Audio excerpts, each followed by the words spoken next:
Thank you.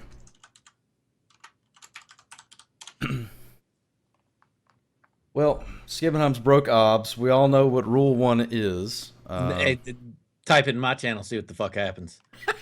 Whoa, already slinging that F-bomb around. Man, someone's touchy today. It's a sensitive time of the week for me. Oh, okay. You government employees, I tell you what. So now, am I coming through fine now? I can see the bar moving, so I would Okay. assume so.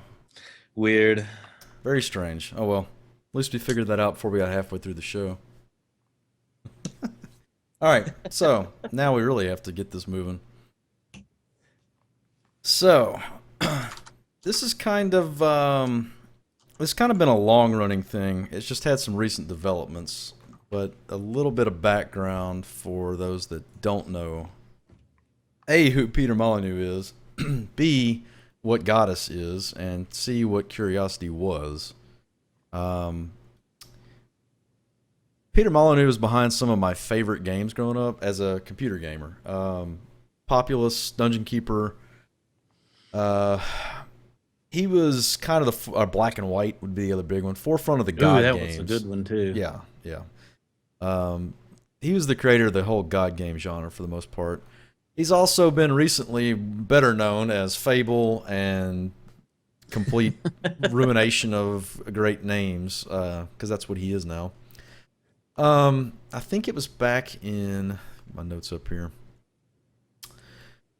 He founded a studio called 22 Cans and came up with this idea to remake Godus, or remake Populous under the name Godus.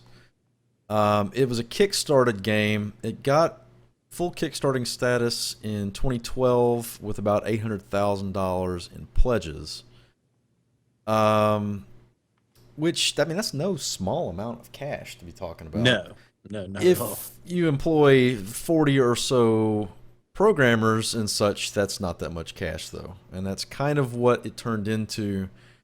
The real part of this that is rage-inducing is he held a contest based off of a mobile app. It's not really a game, or it wasn't really a game. It was simply clicking on the screen of your smartphone, and you got so many clicks per day, and it was just clearing cubes away from this giant cube. And they promised that at the end and inside the cube was going to be this life-changing event.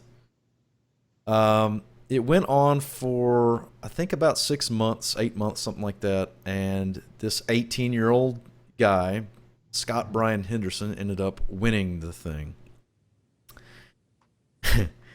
His life-changing reward was, I'm gonna also add, there were 25 billion clicks during the lifetime of the app with 4 million unique downloads.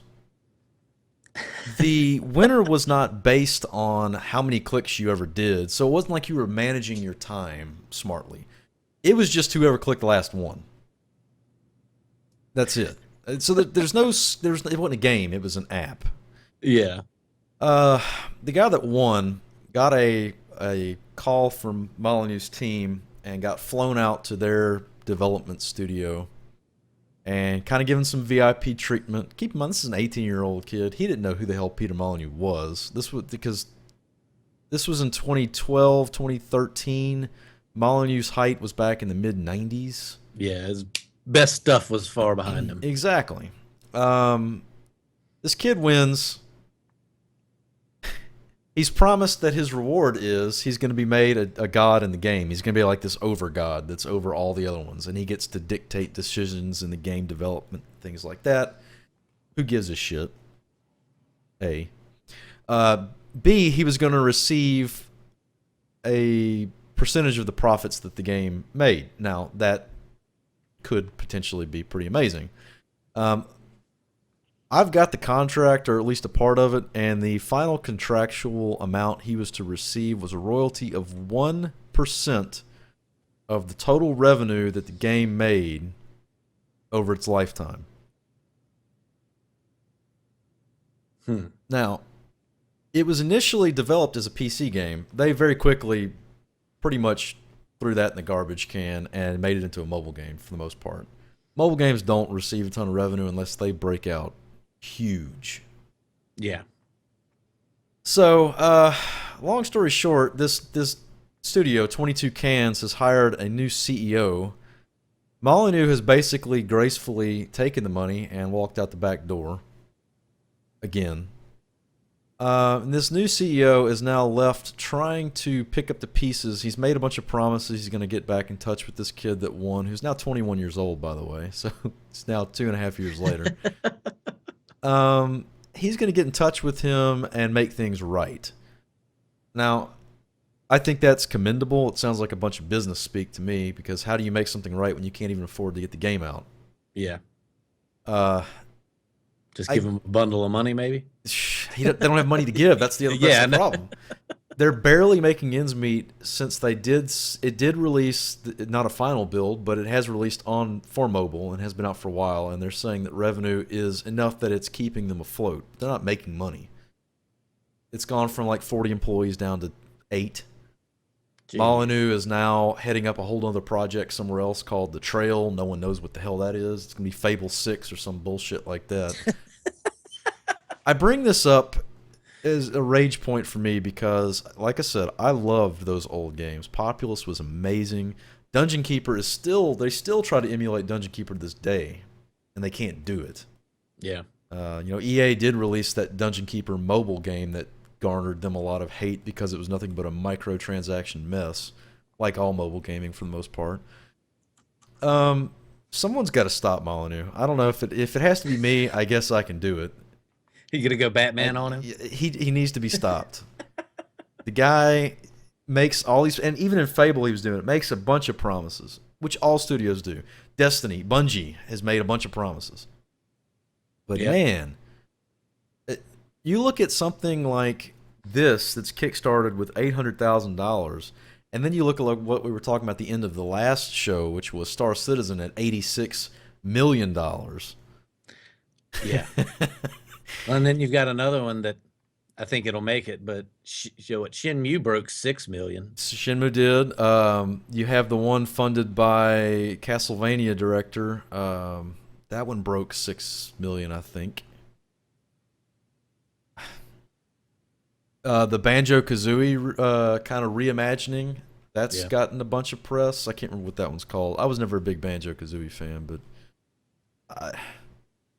Molyneux, I'm telling you, just stop. Make Dungeon Keeper 3. That's all they have to do. They can make Dungeon Keeper 3 and it'd be fine. Just make games, don't make promises. Pretty much. The fact that this whole thing was launched off of a mobile app download that 25 billion clicks, that is insane to me. Not that people had to actively do much, but ukulele, thank you. Yep, that is it. Ukulele is the what they're trying to do for the new Banjo-Kazooie. It's called ukulele. Thank you, chat. I don't know. It's kind of like, you know what I kind of hearken it to? It's kind of like Sid, what's his name? Used to be Meier's. Well, yeah. Used to be over Maxis. And Spore, I don't know if anyone remembers Spore. Vaguely, I remember the title, yeah. I remember being so hyped for Spore, and it's not that it released as a terrible game, but it was nowhere near what it was supposed to have been. Yeah. And it's disappointing when you watch a developer or a creator that you have a lot of respect for just throw it all away. Everything. Because I'm pretty sure his name is... It was already kind of ruined after Fable 3. Fable 1 was passable. Fable 2 was okay. Fable 3 was terrible. And I bought all of them, unfortunately. So, yeah, I'm done raging about that. Do you have anything to say before we move to your rage point of the week? No, but, bringing up the Kickstarter thing and it was said in chat that it can be a blessing and a curse. And it seems like, I don't follow it closely, but it seems like more Kickstarter projects that do get fully funded in the gaming world fail than make it. even though they got fully funding and make all these As promises. far as gaming goes, yeah, I see that a lot. Very few of them. The Shadowrun did really well. That was Kickstarted. I think that was the Yeah. first of the gaming Kickstarters. It did really well. Shovel Knight, I think, was Kickstarted. I think. Someone correct me if I'm wrong on that. Anyway, it can work, but you know what? When you get game developers are much like IT people, in my opinion. If you give a technician, a computer technician or an engineer free reign to do whatever, nothing will ever get done. It's just not the mindset that we work under. We need game developers need goals, and unfortunately, goals come from publishers, and it's the publishers that are wrong most of the time. Yeah. So without that direction, they just screw off. So why don't you take yours away, Skibbs? My next one, because I have been trying to get this thing for so long, is where is my goddamned Fallout 4 Pip-Boy edition? What the hell? I buy a lot of collector's editions. I throw money at the screen, as has been referred to in the past. Wait, who coined that one? I don't know. I don't want to talk about it. It's a sore subject. Um, but I've never actually had trouble getting a collector's edition for a game before. So much so that I've kind of had, even though I buy them all the time, have reservations about collector's editions in a sense of like, okay, you spend extra money to get extra stuff, but typically it seems like there's no exclusivity to them. Now the Pip-Boy edition comes out and I can't get my hands on it, and I'm really upset about it. But I can't think of many other collector's editions that I've ever seen a run on being able to get. A lot of them, hell, you find collector's editions for sale on store shelves months after the game came out. But this one, I think my only option is going to be eBay, and I don't think I'm going to pay $300 for the damn game because that's what they're probably going to sell for. Yeah, well, I think the kind of the segue from that, because I would love the Pip-Boy edition as well. I very seldom buy collector's editions to games, unlike you. I mean, you buy a lot of them. In comparison to me, you buy a lot of them. I would like the Pip-Boy collector's edition. I think it'd be cool. My phone won't even work with it, I should say. Yours won't either. No, but I have an old iPhone. You have an old one, okay. 3 that I could stick in there. The thing about it is, I think back to some of the other collector's editions that I remember back in my lovely tenure at GameStop selling out of. Halo 2, I have that one. I have the helmet. It's sitting, well, you can't see it from here in the camera, but it's sitting behind me. I can tell you why that one sold out. When the advertisements were going out for the Halo 2 Collector's Edition, they didn't let people know that it wasn't a life-size helmet. It looked life. All the pictures looked like you could actually wear it. It wasn't until the later materials when a bunch of people started really asking, "Hey, can you actually, is the helmet life-size?" And they had to put a little asterisk below it at the bottom of the picture and say, "It's a scale model. It's not life-size." Yeah. But that was already after a bunch of pre-orders were done. The other one was the Black Ops 2 RCXD Call of Duty. Yeah, I can see that why that one was. It had a remote control RC car. Yeah. I think those are your collectors. There's so many Every freaking game has a collector's edition. All these JRPGs that we love, but they never sell very well over here, they have collector's editions. I can go in GameStop right now. I saw it the other day. They have a Lunar collector's edition. That game is old. It's very old. They have one sitting on the shelf in there, unopened. Damn. It's because it has a soundtrack in it and a 5-page art manual. Yeah, the only people who are going to buy that are really die-hard fans of that particular game or series. Yeah, and the soundtrack and art book tends to be par for the course for collector's editions that there really isn't anything that, it's the standard 2 items to put in a collector's edition. I used to do them when I thought collector's editions were done smart. Not $150. I have the Diablo 2 collector's edition. That was, I think, $80 max, or $70. That was back when games were $50. I think it was $70. I have the Baldur's Gate 2 collector's edition, which I think was 70 or 80. I have the Warcraft. I have all the Blizzard games, but they weren't $100. They were like $10 to $20 more expensive than the game, and they had for $10 or $20 you were getting everything you get in a collector's edition now for $50 extra. Yeah. Paper has not gone up in price that much. It just hasn't. Yeah. I don't know. The gaming, it's a good parallel to gaming. When we started playing games, you weren't cool for playing games. No.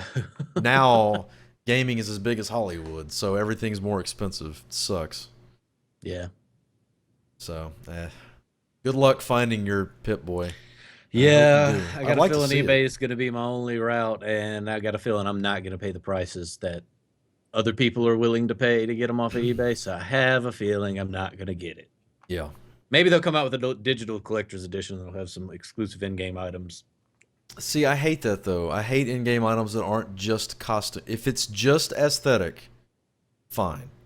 But this whole thing, if you get guns or you get special armor, I don't care if it only lasts the first 2 levels of your character. It's dumb. Why start people out on different levels? Just make it cosmetic. It's a single-player game. I mean, who gives a fuck? I don't see what good cosmetics are going to do for a character you don't look at. You do look at them. There's not In going to be a third Fallout? person? I mean, I'm not going to play it in third person. You have that option, I guess, but Well, I'd rather cosmetic for your starting companions weapons then. and stuff like that, like they did for New Vegas. I don't know. I don't like that model, but that's just me. So that's fine. You'll probably get your wish. I'm sure they will do. I mean, well, we'll get to that in a second. I was gonna say they'll probably just remake the game. I mean, why not remake everything Yeah. else? Yeah. So yeah, that only 2 rage-inducing topics this week. For the first of the middle ground stuff, there was a game that came out last year. I don't know if y'all ever played it, called Threes. I did. I played a good bit of it because I don't really do much throughout the day. Did you play it, Skibbs? No, I'm aware of it though. It's kind of a little numbers puzzle game and whatnot. Yeah. It's the type of thing I don't typically get too excited for. However, for the purpose of this discussion, I think it's a really good topic. It was a good game. I enjoyed it. It's not too over the top complex. An interesting thing though that's come out of it, the game released on mobile markets for $3. It's since come out on Xbox, whatever they're calling it. It's not Live Arcade anymore, Xbox Gaming or whatever the hell it is. I think it's $5 there. But what's really interesting about this study is the developer, I think it's just one guy, basically released it for free. When he moved to, I think he just made it free for a certain amount of time on the Android market or something like that, or iOS. I'm not sure which market or if it was not both, but yeah, I mean, after a little while, he made it free rather than a $3 paid version. Well, he had a $3 paid version. That one stayed, but the free version had ads in it. Right. Which is a really common thing I see with a lot of apps. Right. What's interesting to note is that the free version doubled the game's revenue in a period of 3 days. Just in ad revenue alone. In just 3 days. I don't think much of that is people playing the free version and saying, "Oh, I really like this. I'm going to go buy it now." I'm sure there's some, but I have a feeling this is all ad revenue. I mean, it just goes back to the whole point of you don't need to make your games $80 a piece if you sell twice as many of them at $50 a piece. You're going to come out ahead selling more copies for a slightly reduced price or free. It is interesting that they state that around 2/3 of players stop playing free mobile games within the first day. I can definitely count myself in that number. I don't know how many free mobile games I've picked up, played for about 2 hours, never played again. Yeah. It does make you wonder, though, all these ad-based games with the banners below them and everything. Your 2 hours spending the game, how much revenue do you think that generates? That's what I'd love to know. I mean, obviously it can generate a lot. You know, you've Yeah. got so many things outside of the mobile market so many websites that offer, video services for free, whatever the case may be, kind of like YouTube, and they operate almost entirely off of ad revenue. Now, granted, YouTube has grown into a giant part of Google that is, totally different thing, but that's how it started. And with mobile, you think about how many people walk around with their phones in their hands, Oh staring at the yeah. screen all day long. I mean, people spend. I would guess that on average, the average person spends more time on the internet on their phone than they do sitting in front of a computer now. Uh, I would imagine that the amount of money to be made ad revenue wise mobily is massive. Yeah, and more power to them. I mean, most of the people doing them for free are very small developers or one man developers. You're not going to see EA release a free mobile game that's not loaded with DLC. Because that's the difference. You either go completely free or you go DLC, free to play, Yeah, which is a lie. It's a misnomer. They're usually not free to play. They're free to play for about 2 hours, and then if you ever want to make any more progress, you're paying for stuff. yeah. South Yeah, Park did a great episode on that. there's a few that have done free to play well, but typically it's more of a I'm going to pay to go out on a complete the game, limb. pay to win Yeah, well, I'm type going to go out on a process. limb and just say I hate mobile gaming. I think it's the downfall of our society. One of the many, not handheld gaming, because I do still love handheld gaming, but mobile gaming. I mean, get a phone to be a phone. You don't need to play games on a phone because they just. I never was a Clash of Clan or anything like that. Whatever you people can have it. That's fine. Enjoy that. But when you see Clash of Clans ads at the Super Bowl, that's when you know something's going wrong. Because some people see that as gaming. Oh, that's what these gamers are playing these days. No, it's not. Gamers aren't playing that crap. That's that's the people that aren't gamers that are playing that kind of mess. That should have been under the rage topics, I guess. It's heading that way. Oh goodness. What's next? Speaking of Fallout 4 and re-releases for digital collector's edition type stuff, I see Golden's in chat, so I know what's going to be thrown around immediately bringing this topic up. I know I've asked for it. Reworks are going through the roof right now, and I'm not just talking about bringing things onto PSN. I'm talking about reworks, either graphically, writing, whatever you want to call it. What do you think, Skip? Is that a good? You've bought now, as have I, both of the Final Fantasy X HD remasters, correct? Yes, So you did which not own the original game. I did. right. Then you and I both bought the PS3 HD remaster. Have Yes. you played it? I put it in and watched the opening So cinematic. you didn't play it, Right. and I did actually play it. And now you've bought the PS4 HD remaster. Right.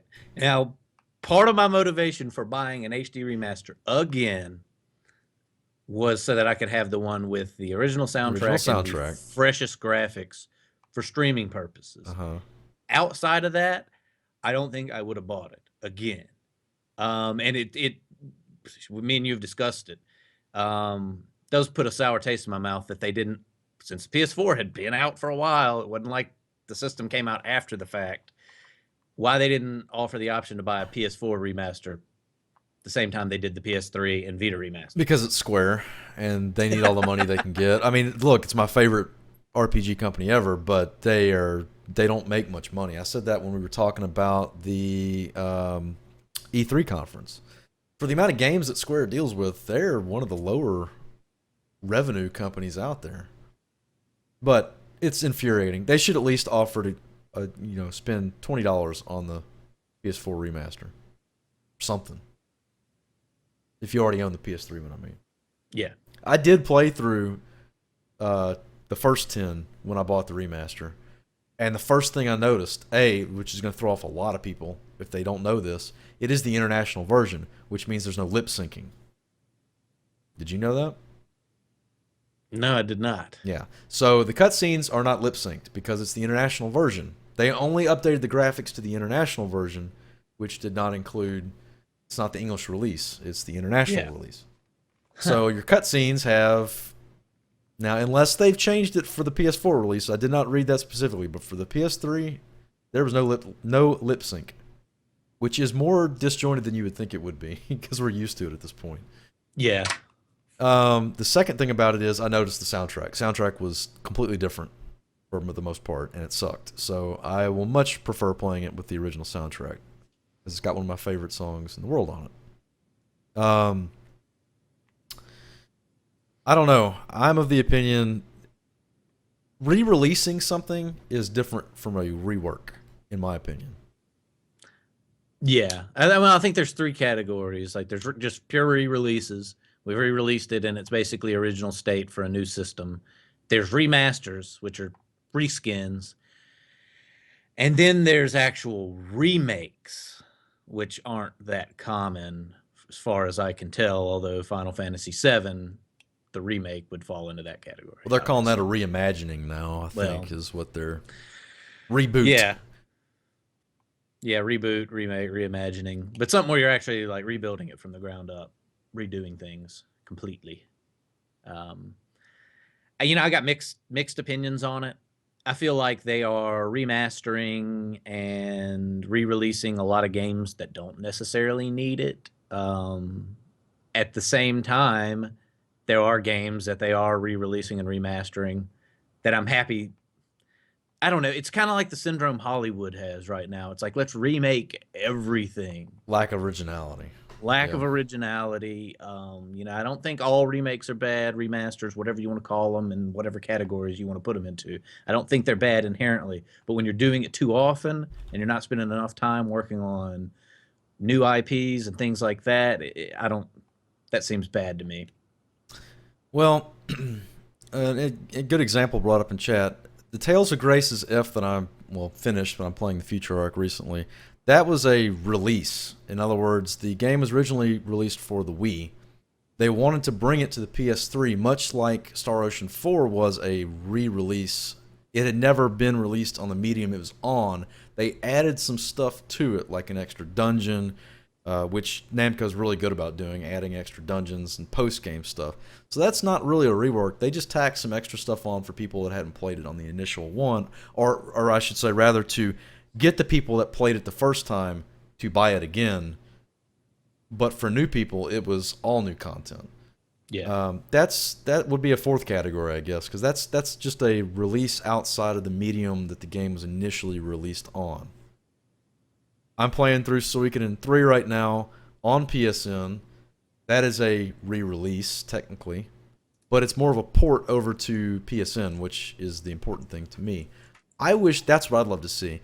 I'd love to see them take as much of the RPG category of titles off the PS2, which there were hundreds, if not thousands, and just start categorically releasing them on the PSN. Obviously, they can't go for the ones that didn't sell great because its storage space costs X amount of dollars, and they want to make some of that back. But man, it would be really nice, especially since streaming is becoming so big, if they'd release them all on PSN, where you can just download them on your PS3, play. Gone. Not having to get special hardware to stream from the PS2, deal with old memory cards and stuff like that. That's the only kind of re-release that I would like to see. This cash grab stuff, exactly like you said, right out of Hollywood, is terrible for all of us because how many times are we going to release the same game over and over again? Let's move on with it. Nintendo started that in the right way with the Virtual Console. But man, the day I spend $7 or $8 on a regular Nintendo game, I can go get the cartridge of for about 50 cents. That Elevator Action, for example. I don't think that's on the Virtual Store, but it should be. It should be. I mean, it's earned its place in my heart, even though I haven't played it yet. Elevator lover.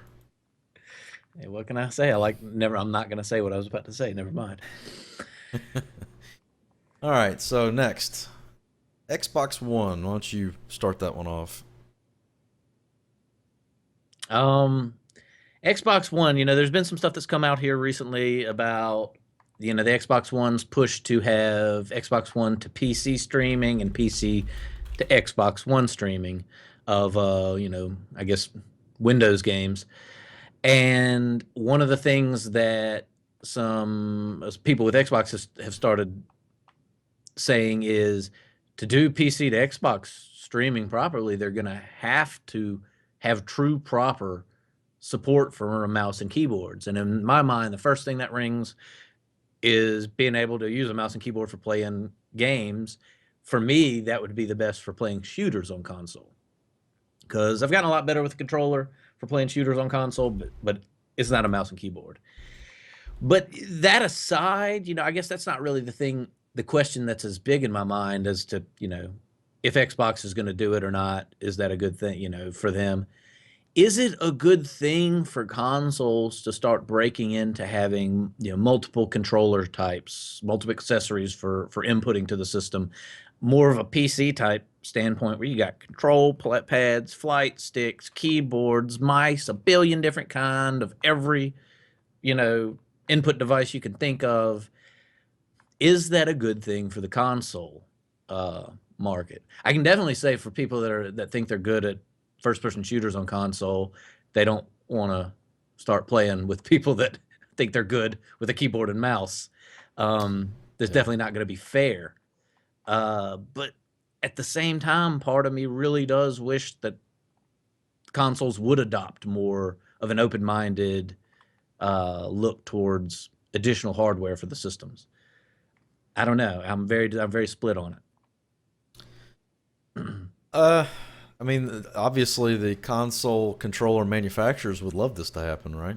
Mad Oh Cats yeah, would be very happy. that gives them more products to make and sell. You know. Peripherals aren't always a bad thing. Peripherals spawned Rock Band and Guitar Hero.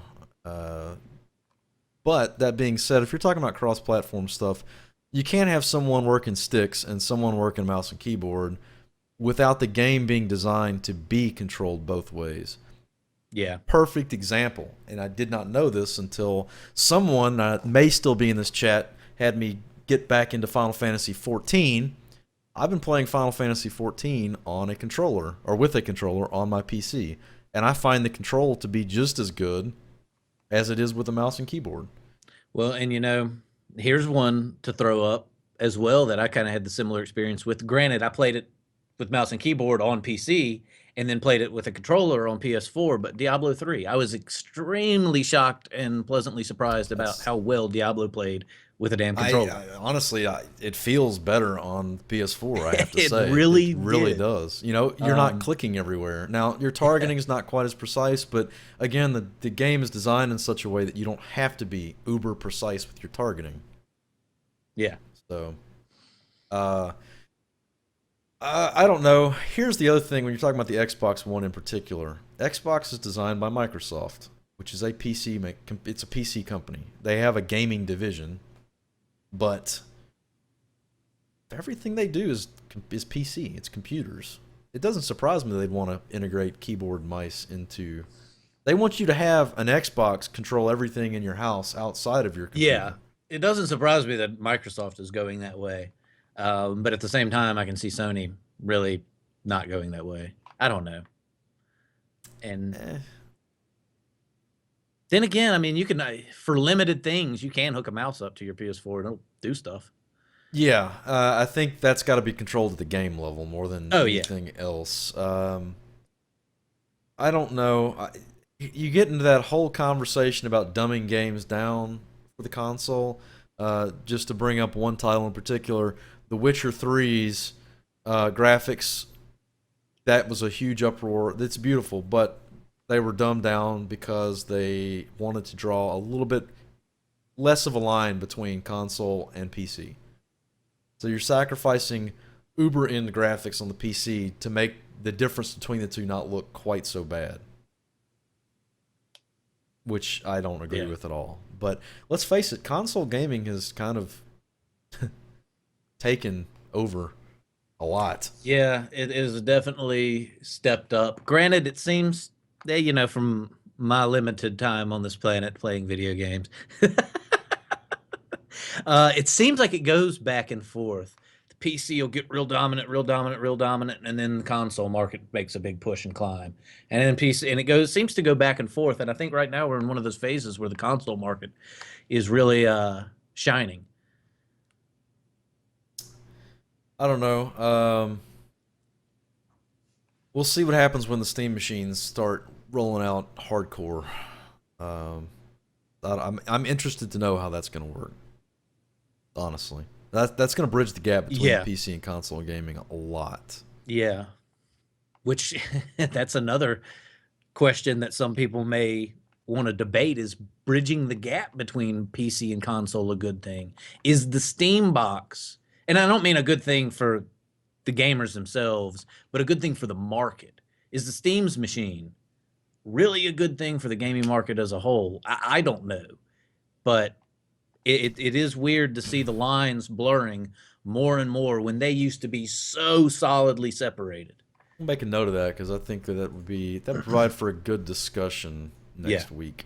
Because I can tell you right now, I'm probably opposite of you. I think it's a great thing, but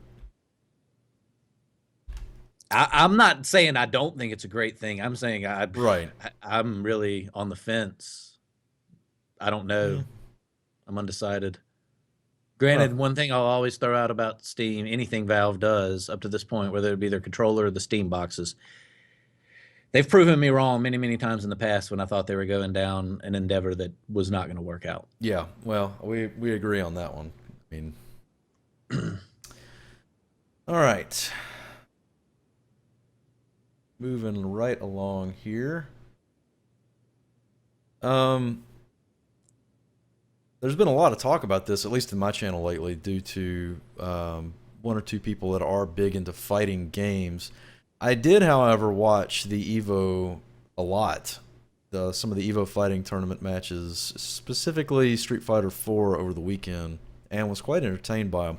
I've always said fighters are a genre of games that I'll never be good at, I'll never be competitive at, but they're really fun to watch in the hands of people that know what the hell they're doing. Yeah.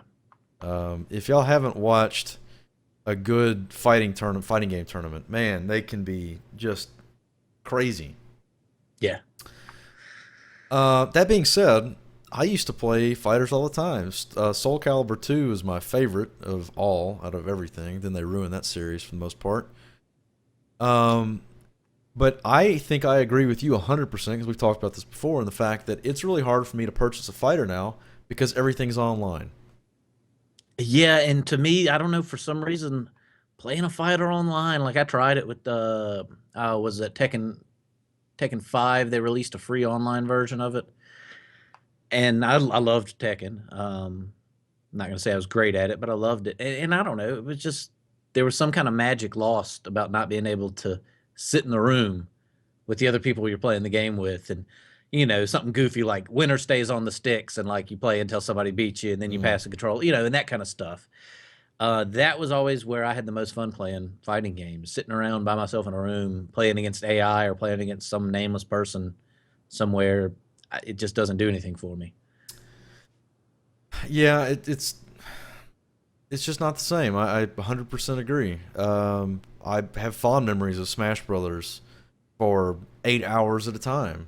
And you're not playing yourself a full 8 hours because other people are beating you and you're having to give the sticks up to them. But Yeah. you're watching everyone else play. Everyone has a great time, and people just build. They feed off each other when it comes to that kind of atmosphere. Soul Calibur 2 is the same way. I spent a lot of time in the arcades playing. That was the only reason I went to the arcade, was to play Soul Calibur 2. I got Mortal Kombat X. I think it's a really good fighter. I think it's a great game in the Mortal Kombat series. I've played about 5 online matches. It's not. I don't like it. I don't like playing online.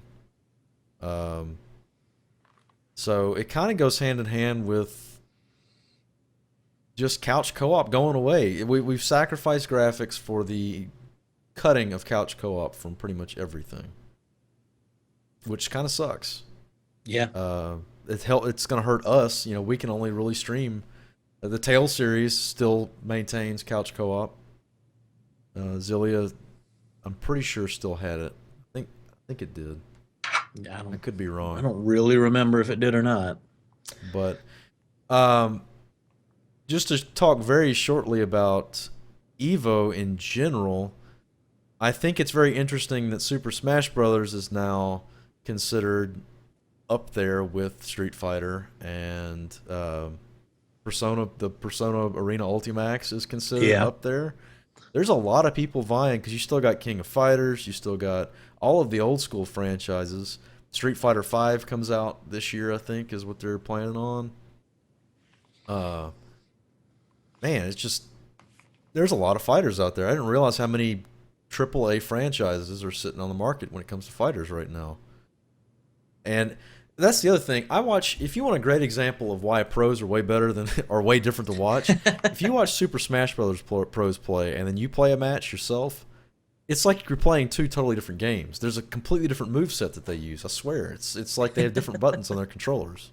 I've never understood. Even going back and watching old Smash Brothers, like there were people that were competitively playing the N64 original Smash Brothers, and they move completely differently than me or anyone else that's played for hundreds of hours, but not in a competitive scene.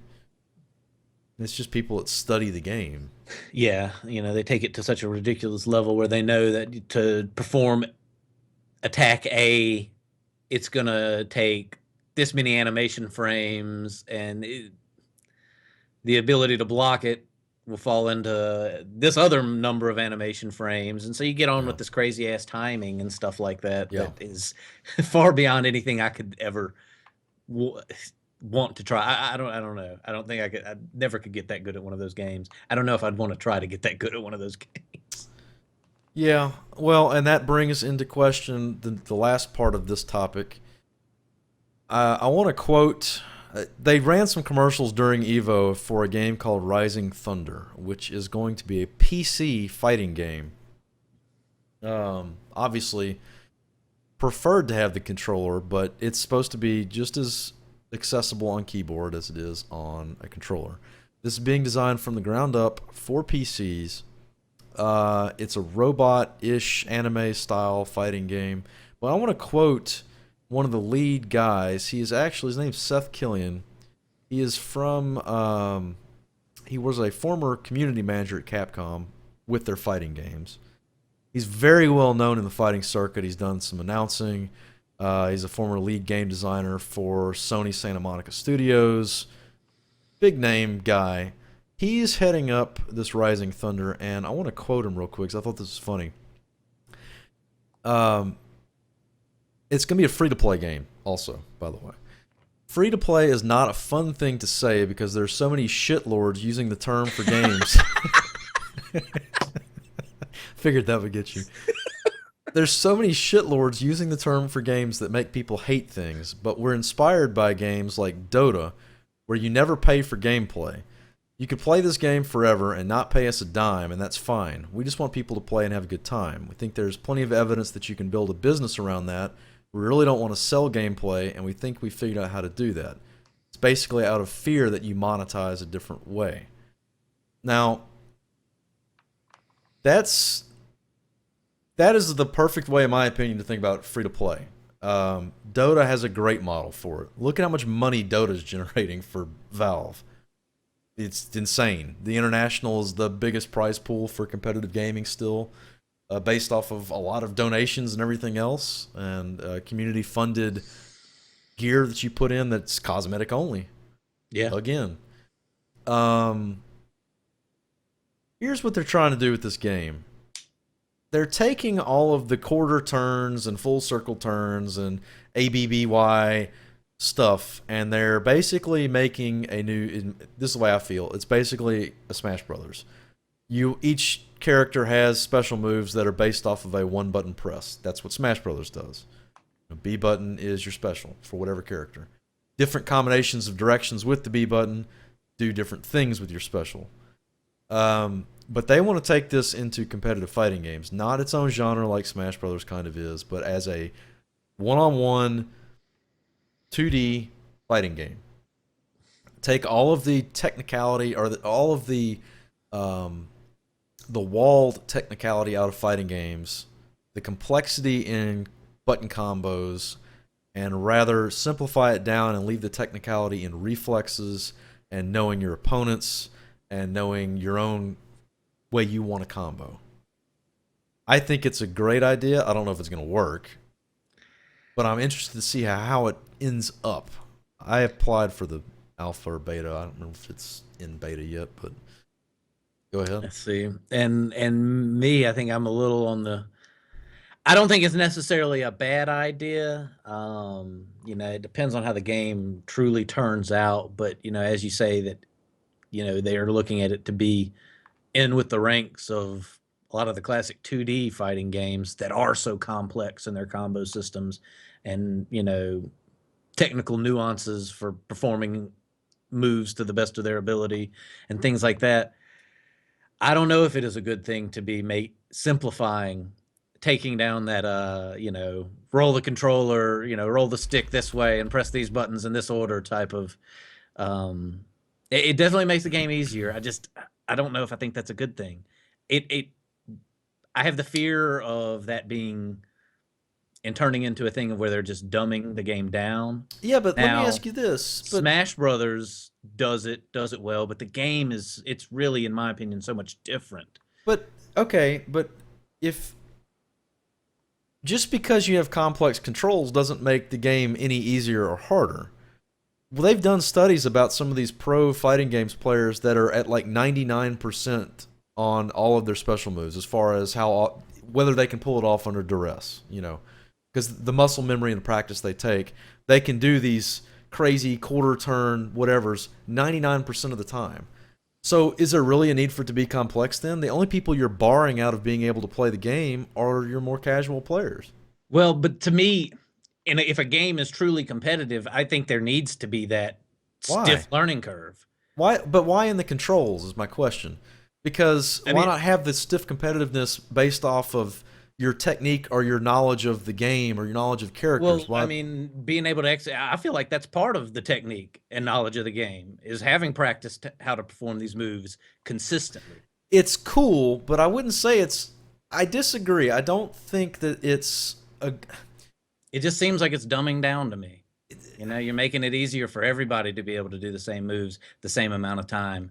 If it was dumbing down your ability to create combos or to do the things that they're doing in the games right now, I would agree. But you're still going to be able to do the same things you're doing now. It just requires less bullshit on the back end or on the front end to do it. I don't know. You call it bullshit. I would call it skill. But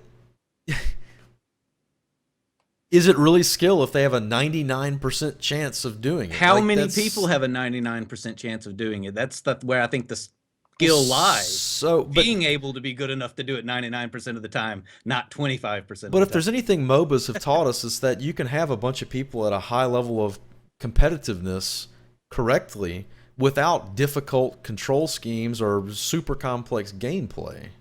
MOBA's such a different kind of game. No, we're going to disagree on this, but we'll have to wait and see how it turns out, really. But I don't know. I have to say, I think it's a great idea. It's not dumbing down the game as much as it is removing. It's like MMOs. You and I would love to see a return to the hardcore MMO. Where death means you drop all your stuff on the ground. Yeah, we love to play that.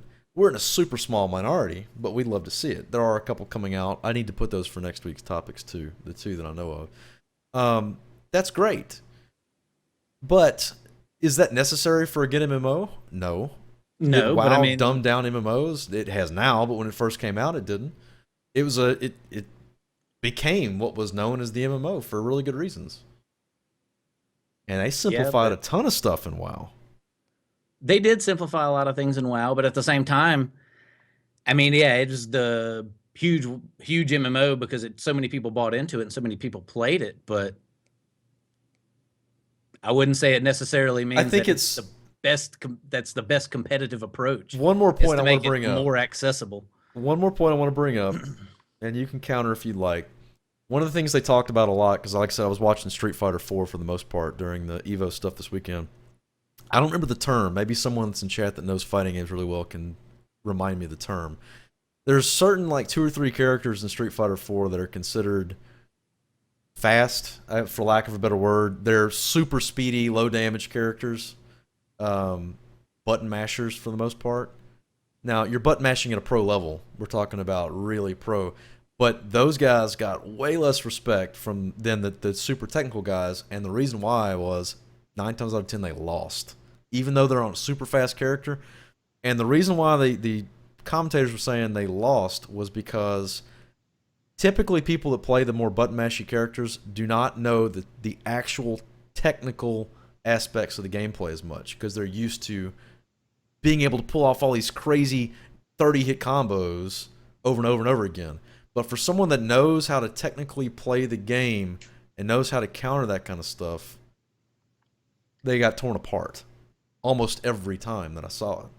And see, I think that's kind of one of the, to me, well, I was saying one of the charms to me is having the complex, button combinations and things like technical doesn't. I'm not talking about button presses. I'm talking about when to block, your spacing, when to throw counters, when to use your bar or whatever it is in whatever game you're talking about. I'm not talking about technical being. Well, I just view controls. that as one aspect of fighting games, whereas being able to execute the moves is another aspect, and it all comes to make one game.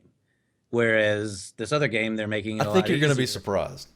I hope you're going to be surprised. I hope this gets a lot behind it because look, what bars me from playing more fighting games? Yeah, it's the online component, but also I can't sit there for 30 hours learning one move so I can pull it off every time that I need to.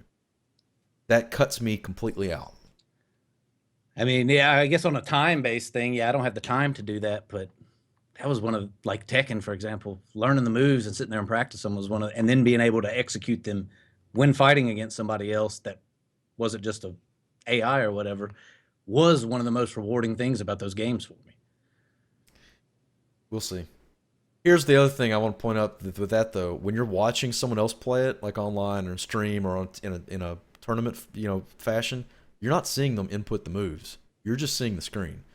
Yeah. We all know that part of a lot of the dumbing down a lot of stuff is viewership appeal, viewer appeal. I stopped playing League of Legends because of viewer appeal. They changed the game so much to appeal to people watching it that it no longer was fun to me. So there is that aspect of it too. Yeah, people that have played the game a lot know how hard it is to pull that move off. But me, I was just going, wow, that move looks really cool. He did it at a perfect time. That's it. Done. So there's that. Yeah. Really quickly on the back end of that, I thought this was funny. I just wanted to bring it up in case none of y'all saw it. Jamie Lee Curtis was actually at the EVO tournament, dressed in full costume as Vega. I think I read she was going her son's graduation. He asked her to go to EVO with him. And so she put Vega's mask on and did a full cosplay of Vega so she could be undercover and not draw attention away from people, equally to herself and away from the tournament itself, which was really cool to me. I think that's a great thing to do for your kid, one, but Yeah. two, I mean, there's been several other celebrities that have caused some ruckus in gaming world in the past. I thought this was a really smart way of doing it. Yeah, I thought it was really cool. It isn't like the typical paid appearance type nonsense that once you find out it's a paid appearance, it loses all fucking meaning. Yeah. This is somebody that actually literally wanted to be there and wanted to do this because they enjoyed the event and the game. I think that says something. I thought it was just worth mentioning. I've always liked Jamie Lee Curtis's movies, so Activia. Forgot about that actually.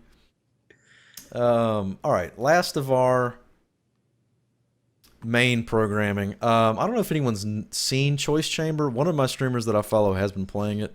I'm probably going to pick this up. It looks hilarious. It's absolutely an awesome idea.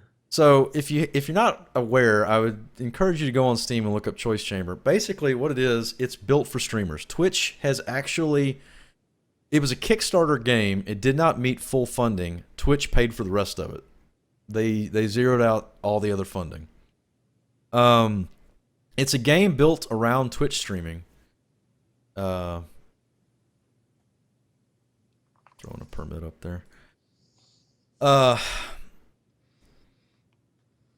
and basically, your viewers get a segment of time to vote on what's next going to be in the game for the person playing it and Yeah, streaming it. they kind of get to play as DMs in a sense. Yeah, so I think if it's someone's really cool. breezing through and one of the choices is to take their weapon away, like the viewers can do that. Uh, if they want to set the whole room on fire, it basically goes off of votes over a period of time. It tallies the votes up, and it takes the most voted for thing. And I'm sure the viewers tend to probably try and do the most evil things Oh, they can. well, of course. That's the whole point. It's randomly generated dungeons, so it's never the same. And it's very simple graphics, nothing like complex or anything. I've watched the Odd One streaming it lately, and it looks pretty hilarious. Now, granted, he's got thousands of people voting. Um, I think it'd be even better with less people voting, so you can actually see who's trying to screw you over. Yeah. Yeah. Of course, Golden says he's loving it because of the troll ability. Of course. So I'm going to be picking this up probably tonight after my stream. I think we'll be playing that on Friday at some point. It seems fun. I assume I can. It's on Steam. I guess there's no other. It should just plug directly in. It's not the first game, by the way, that has plugged into stream stuff. There have been a couple others. There was a horror game, I think, that did it. A couple other little, smaller ones, but nothing that got mass appeal like this. I think it's a great idea. I think it would be great to see even more of this. With Twitch getting as big as they are, and with certain party or parent company now behind them. Yeah. Yeah, let's see this keep going. In fact, let's get a game development built specifically around this. Would be awesome. Yeah. Yeah. Full Twitch integration. Full I ability love to it. let your viewers get you killed over and over again. I love the idea. I want them to push the envelope with it It'd big be time. really cool if they could make it to where it was dual streamable and have all Yeah. the viewers from both streams be able to vote. That would be amazing. Oh Lord. Can you imagine that? All my viewers would be trying to get you killed, and all your viewers would be trying to get me killed. That would be interesting. That That would be would be awesome. really interesting.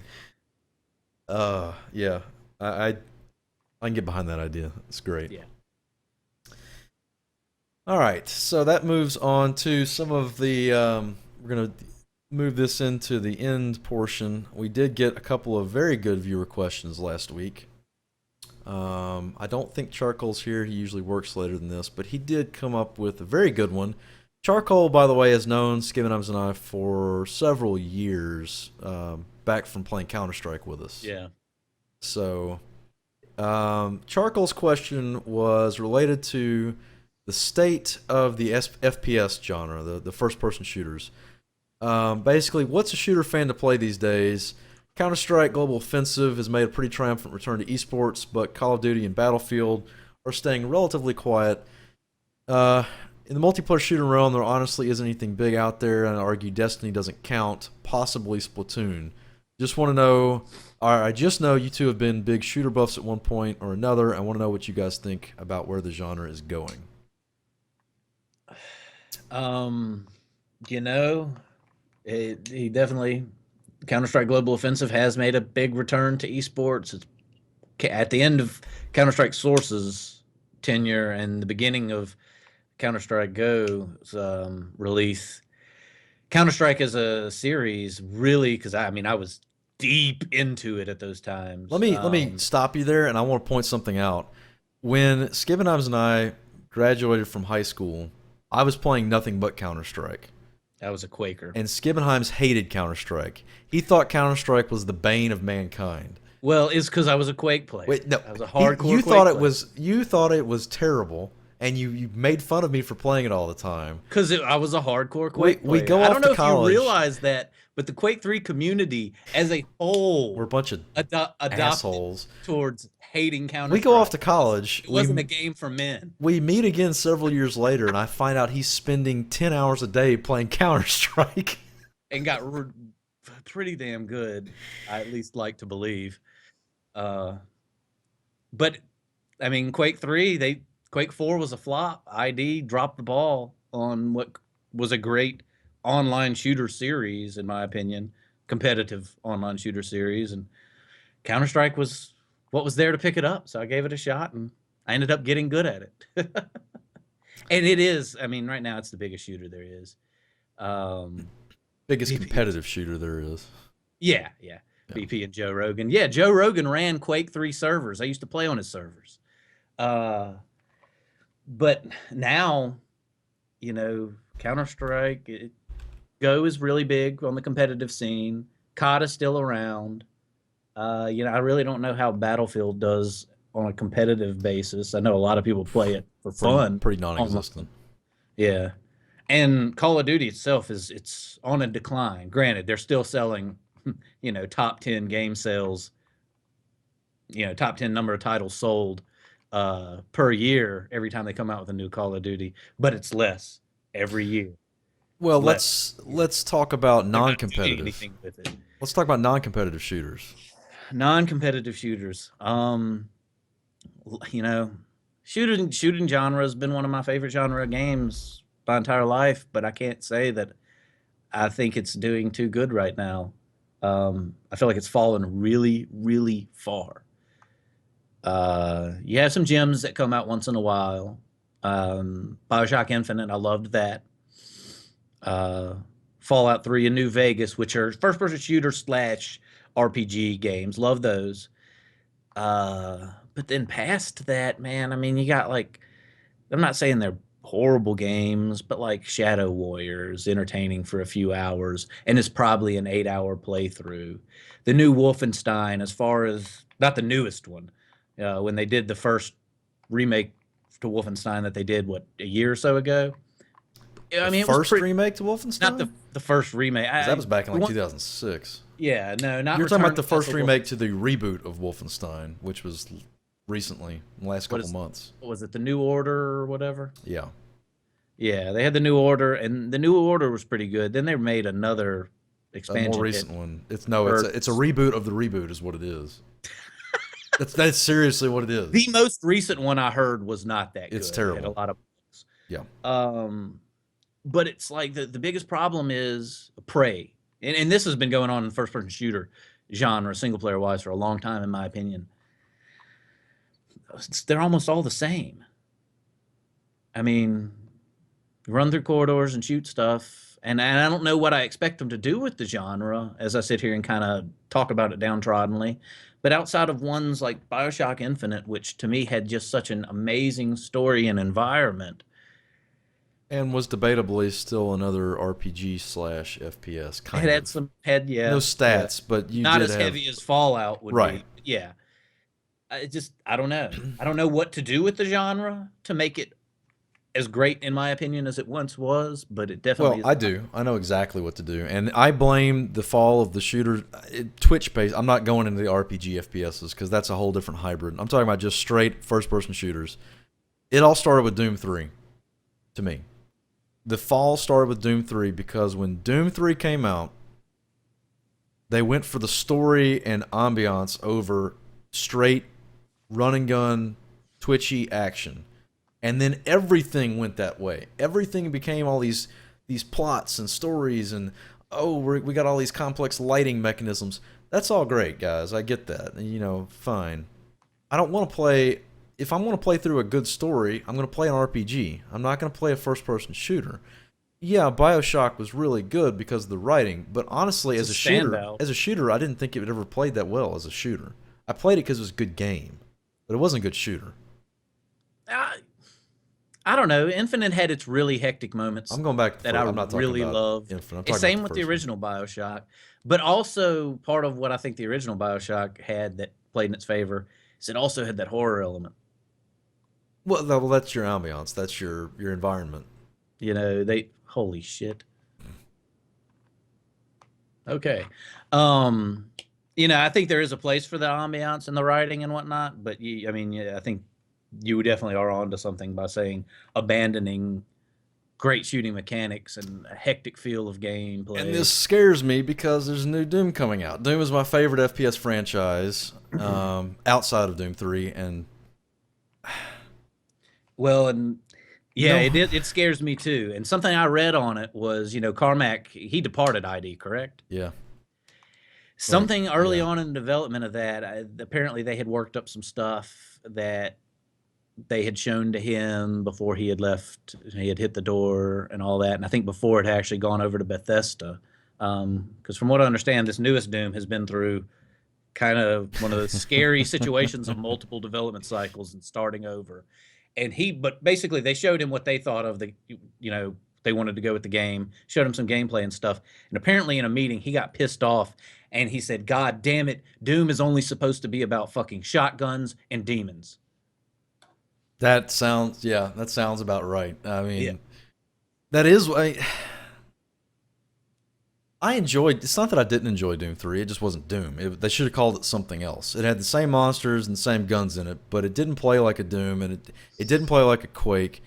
I was a big Quake Yeah. player too. Not nearly as big as you were, but I loved me, especially Quake 2. Quake 2 was my game. But you want to know what I think's wrong with the FPS market? Too realistic. They're trying to go too many realistic games. If we have another, I'm so tired of World War II freaking shooters. Stop giving me realistic. I don't want Call of Duty. I don't want Modern War. I don't want World War II war. I want completely unrealistic. That's Just where that is how I feel. And when I quit playing Counter Strike and started playing just because I wanted a competitive shooter to play, I started playing Call of Duty. I mean, shit, hate me for it. Maybe I did do something wrong with my life, but you know. And then they came out with Advanced Warfare, and then it had all this boost jumping and all this stuff, and like I was like in some futuristic weapons, and I was talking to a lot of my friends that I had made playing Call of Duty about how pumped up I was to see them doing something going into the future again. Let's do something different. Let's make things real ridiculously fast and chaotic and come in with some crazy ass weapons. The general consensus among them was like, well, I don't want to do this futuristic bullshit. The future's fucking stupid. Give me something that's real. Like, yeah. apparently, that is a much stronger mindset towards competitive shooters than I realized. And it's definitely not a mindset that I share. But there's No. a lot of people that seem to, for whatever reason, hate the future. Well, you can also blame that on Medal of Honor and Call of Duty because those franchises started off as really good multiplayer shooters in World War II. Both of them. The Medal of Honor series and Call of Duty were both Yeah. World War II shooters. They got huge. They got really good reputations. They were fun. Now it's just taken out of proportion. It's like that's all that anyone wants to do. So to tie into this, I think we're going to agree. The other question Charcoal posed was what genre or character has fallen the farthest from initial popularity? Well, Uh, I think we just went off on about the. If we agree on something, we know there's something to it. So yeah. I would like Shooters to are. add two though, two other genre or not genres, but two other game characters or games. Metroid to me, what happened? Not that I didn't enjoy the first person Metroids; they were pretty fun. But God, I just want to go back to a side-scrolling Metroid like Super Metroid. What? Why can't we do that? Where is that at? Axiom Verge came out, basically copying the Metroidvania focus, and we don't even have another real Metroid yet. And now the new Metroid is going to be some bullshit that doesn't even feature Samus in it. What? I would love to see a return to the classic side-scrolling mazy Metroid games. Those were so much fun. I really enjoyed those way back in the day. My other one's probably going to surprise a couple of people. I know it'll surprise at least one person in chat. Um, Zelda Link games, Adventures of Zelda games. I loved Ocarina of Time. Don't get me wrong. I loved Majora's Mask to a lesser degree. Skyward Sword was okay. Um, you know which one I liked more than all of them though was Wind Waker, which was the most one that was the most different from all the other ones. Um, I'm tired of the third person Zelda baby or Link baby Link. I, I want another adventure game. Legend of Zelda. Uh, I give me one of those. I'd love to see another, like the very first Zelda game that came out, and not be on a Game Boy. I'm talking about on a full console with good graphics. It won't Yeah. happen, but I think it'd be great. I already said that Zelda should be the featured character in it because Zelda's not a main character in any games outside of the CDI ones. But Yeah, that would be interesting. It's not something I have near the input or feelings that you have. yeah, that was It's before something your just before your console gaming time. yeah. Okay, the last portion here is going to be a culmination of two different people asking pretty similar questions, and we're going to play a little game with this. This should be fun, and depending on how well this goes, we might feature something more like this in the future. Um, Straw Hat asked, "What are your favorite pieces of video game music, and why would you recommend them or are fond of them?" And similarly, Tintin asked, "What is your favorite video game songs to listen to while working on or while at work?" So I have a list of mine and Skivenheim's music here that we thought of. And what we're going to do is we're going to play about 20 seconds or so, 15 to 20 seconds of each one, give y'all enough time to hear it, see if anyone can actually guess what game it's from.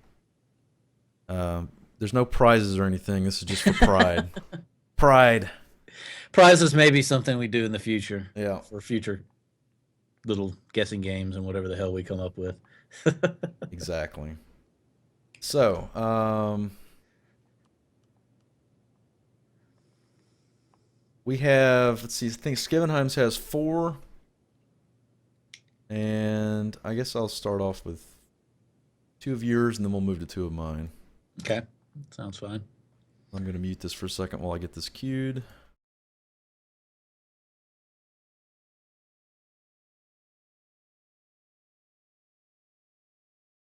Okay, so here's the first piece. For anyone that's been paying attention to our the Punch Out Wii OST, the Punch Out OST, man, Punch Out. Anyone that's been around for our dual stream should recognize this. This is going to be a pretty easy one to guess. This is Skivenheim's first. Did you have? Well, I'll just play it and let you talk about it afterwards. So here we go. Yeah.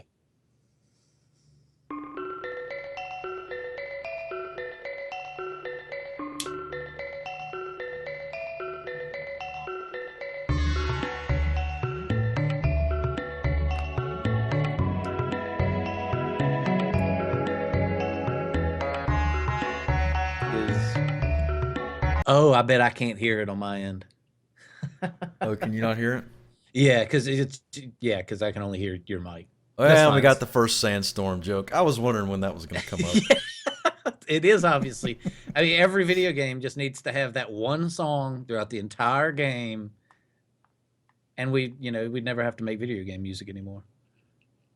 So yeah, we're looking for either. If you know the song name, that's just bonus points. Yeah. If you know the game and preferably the location in the game. This would be the first one you sent me, Skivenheim's. Yeah, I figured that one based on. Sounds like a nice tropical jungle. Or it could just be Punch Out, as was pointed out. Let me give y'all a couple more seconds. I'm going to...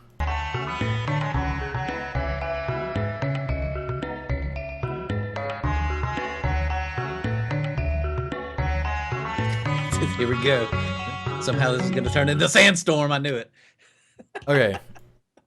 So that is from Chrono Trigger. And that was Corridors of Time, which was the Zeal Kingdom's theme. Yeah. So why does that resonate so highly with you? Dude, we already know Chrono Trigger is my favorite game of all time. Zeal was my favorite location of the game in the game. Just because it's Magus's backstory, that's why it's your favorite location. No, dude, I love like the floating islands in the sky and that whole kind of fantasy picture that they painted there with the even though they were assholes, the enlightened people They were that. there. I just thought it was complete. very mysterious and intriguing, and yeah, I loved it. Zeal's my favorite time period too, though. I have to completely agree on that one. That is a good theme. I get you there. So we'll move to the second one. This one I know comes right up.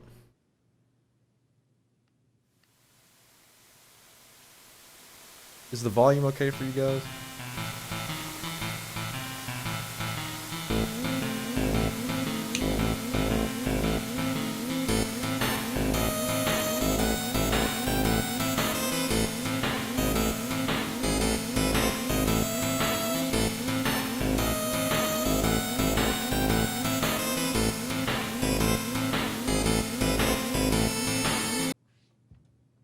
So,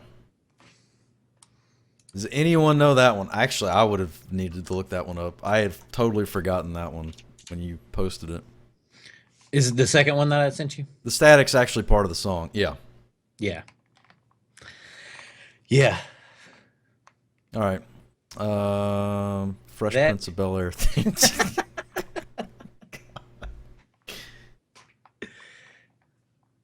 Oh, goodness. Well, I mean, you're talking about, which one was this? That's Super Nintendo sound. Yeah. That's why the rain sounds just like White Noise. Which one is that one, Skibbs? That is the Slam Shuffle from Final Fantasy VI. It's the theme music to the thief town of Zozo. The one where if you bump into any of the people in the city, they'll steal potions off of you and stuff like that. I completely did not remember this theme at all. And I remember the town very well. You have to get to the top of the tower to fight the boss in that area. Yeah. I enjoyed that portion of the game somewhat. However, I found bumping into people and getting stuff stolen from me to be absolutely obnoxious. Well, so it isn't because of the town and actually what was going on in the game that I love that song. You just remember it. I remember it stuck with you. And then that song I do love. That's one of my favorite tracks from the Final Fantasy VI game, just because it's so. It sounds like you. It's mischievous. It sounds like you. It really does. It does sound like you. I have to say, I listened to the whole thing earlier today and went, well, I can understand. All right. Mine are a little more broken up. I've got a couple different categories that I've put. So, for instance, my most recognizable music, that just stuff I can hear, and I think this is probably, to me, the most recognizable piece of music in gaming. My opinion. I'm going to play the very first one. This has been done many, many times. So here's the first one. If someone doesn't get this one. So that's the first one. It's been redone about, 12 times or so. Here's a little more recent one. Yeah.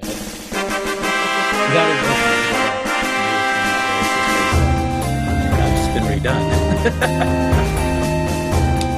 So yeah, if y'all don't get that one, then Star Shrek. What? Oh god. Yeah, Final Fantasy Victory. It's been redone probably 12 times. It was not in 13. 13 they chose to go with something different. Yeah. However, I'm glad to say that in 15 it's coming back. So, that is my most recognizable, and this is, again, a very easy one. One of my favorite things ever. I know you'll get this one, 1010.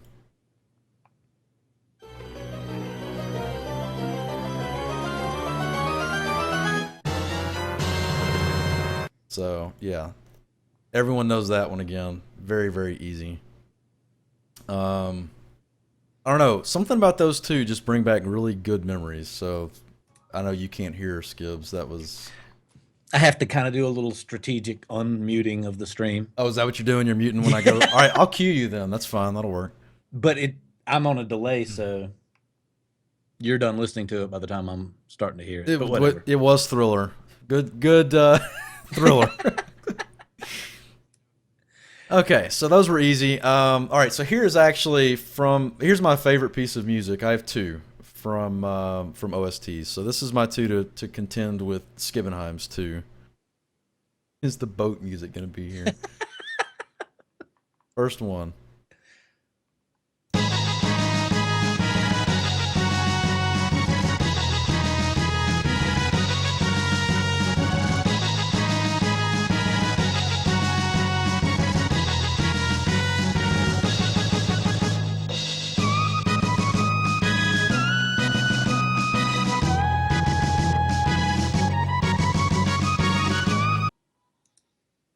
Anyone that has been in my stream for any amount of time should know that one. Jurassic I talk about Park. it all the time. It's definitely Jurassic Park. Dallas got it. Dallas jumped on that one real quick. Yeah. That is Frog's theme from Chrono Trigger. It's no surprise that Chrono Trigger would make both of Skibbenheim's in my favorite list, simply because we're Chrono Trigger fanatics. Real quick, my second one. If Davey's active, Davey should get this. I don't know if anyone else will. I play it all the time in my pre-stream stuff, though.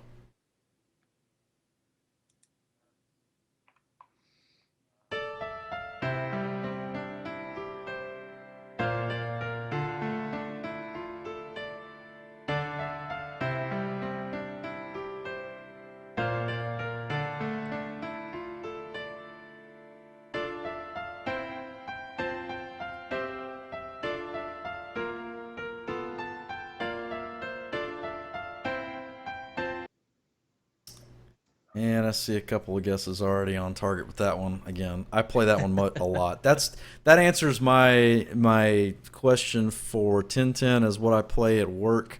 Lots of Frog theme, lots of Rose of May, which is from Final Fantasy IX. Yeah, that's what I play at work all the time. Those are on big time repeat. So, for any of those interested, there is a very good version of that song that's had lyrics put to it. And you can find it on YouTube. Here's that actual portion of it. Rose of May is a great song. All right, so to round us out, finish this up, Skibbenheim's, your third one. Your third one is going to be kind of difficult to... Yeah, I really don't think anybody's going to be able to guess it. I wouldn't have guessed this one, but... Yeah. I'm actually going to fast forward a little bit to... Yeah, because it doesn't really... it's...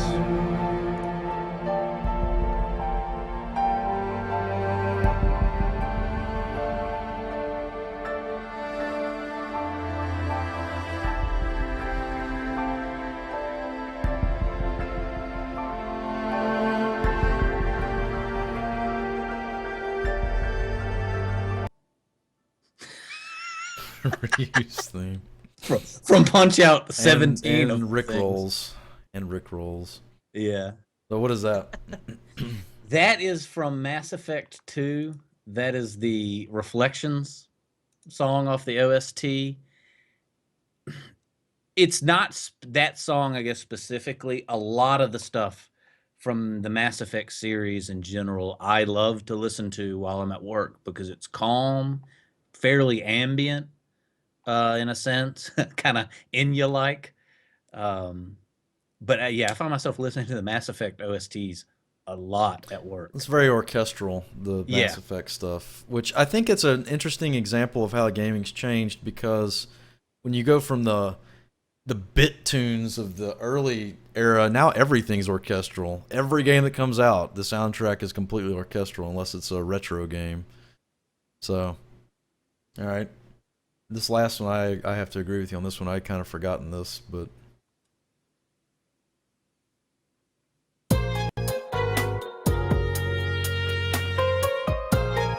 Probably not going to get this unless you've played one of these games, but they all share fairly similar music.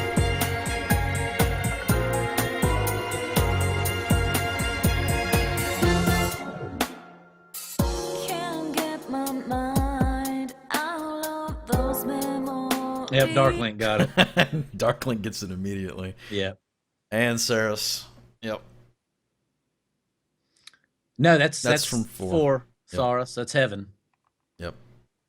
I had forgotten. And all of the Persona's soundtracks are just absolutely amazing. If you like that jazzy poppy type of Yeah. Which that stuff. one has made its way onto my list very recently as far as game music that I absolutely love, because I didn't get to that point in the game until what, at best a couple weeks ago. So that one's Yeah. very new for me. Yep. But the Persona 4 soundtrack as a whole is phenomenal. All right, so we'll go to my last two. These are my two favorite songs of all time. This was hard. This was really hard, by the way, Straw Hat. We could do entire weeks of shows off of just gaming music because I love gaming music. Um, these aren't necessarily what again. Frog's theme and Rosa May are probably my two favorite songs when it comes to games with OSTs that are recognizable. These two just, I don't know, take me back, childhood, I guess. Nostalgia is the most powerful thing in the world. So here's the first one. You might get this one, Skibbenheims. I don't know. We'll see. Here we go.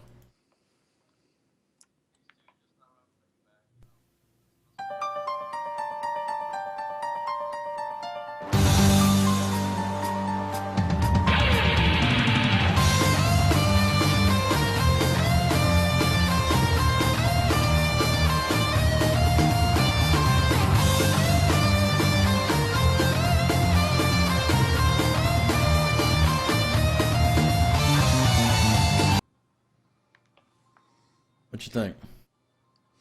It is damn familiar, but I not coming to mind as to what game it's tied Oh, to. wow. And Dig Dug gets it. It is Bloody Tears, Castlevania. Of That course, would be, that is the Symphony of the Night version. It's been redone a yeah, billion times, but it originally started in the second one. That's the Symphony of the Night one. yep. Um, Now it all comes together. Badass piece of music. Very, very much recommended. Even though the series has kind of gone down a lot, in my opinion. Very good. Someone knows their Castlevania. Yeah. Last one, I would be surprised if everyone in the channel doesn't get this one, at least if you're somewhere in the gaming scene. This is easy.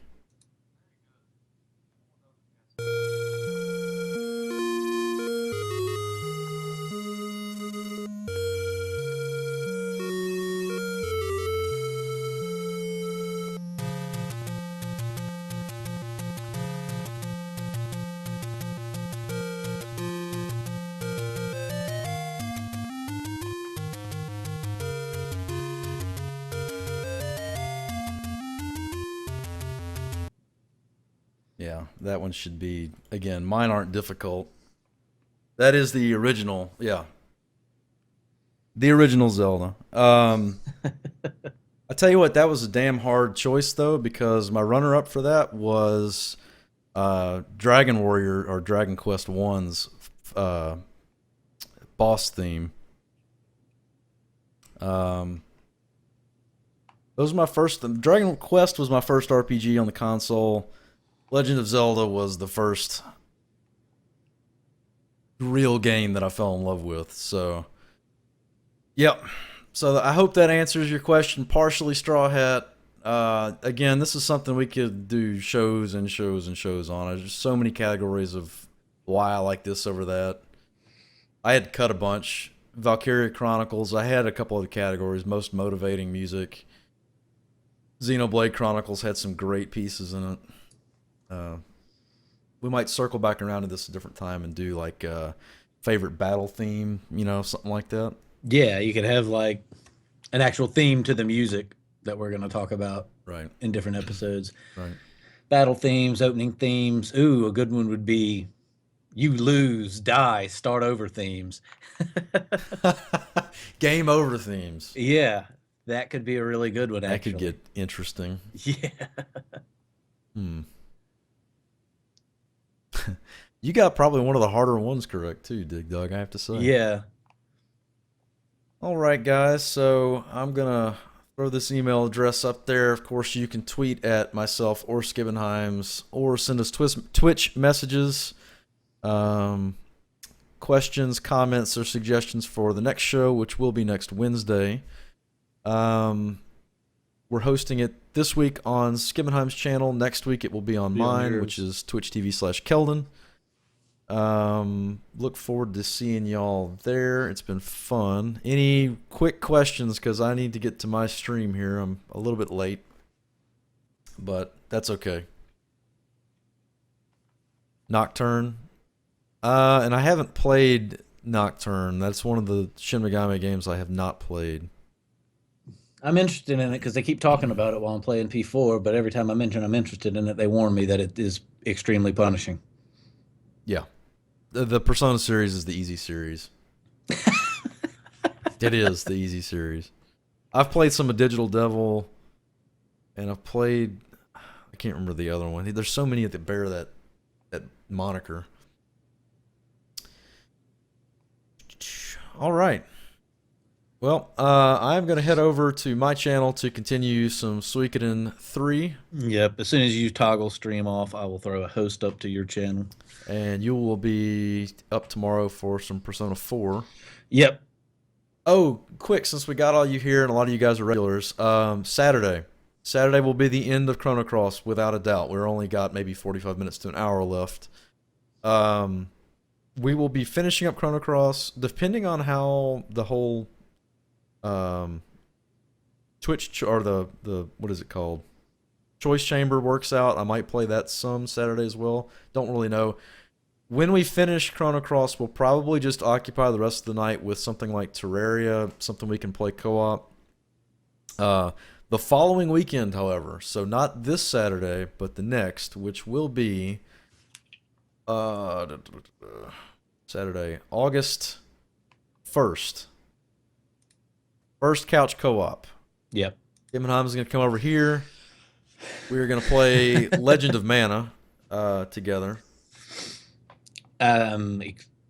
Really looking forward to that. I've played some of the other Mana games, but that is not one that I have played. Yeah, it's nothing. And I've like never it. had the opportunity to play one with somebody else. Yeah, I've not either, so that should be interesting.